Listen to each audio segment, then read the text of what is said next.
هو الذی خلق السماوات والارض فی ستۃ ایام، وہی ہے جس نے بنائے آسمان اور زمین 6 دنوں میں، ثم استوى علی العرش، پھر متمکن ہوا تخت حکومت پر، عرش پر۔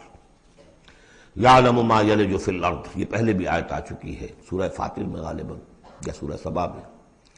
وہ جانتا ہے جو کچھ کے داخل ہوتا ہے زمین میں، وما یخرج منہا، جو کچھ نکلتا ہے اس سے، وما ینزل من السماء، اور جو کچھ اترتا ہے آسمان سے، وما یعرج فیہا، اور جو چڑھتا ہے اس میں، وہو معکم، ویسے پانی بھی اترتا ہے، بخارات بھی چڑھتے ہیں، فرشتے اترتے ہیں احکام خداوندی لے کر، اور پھر وہ چڑھتے ہیں، یا تو انسانوں کی جانیں لے کر بھی چڑھ رہے ہوتے ہیں، یا یہ کہ جو بھی یہاں پر ہو رہا ہے اس کی رپورٹس لے کر چڑھتے ہیں۔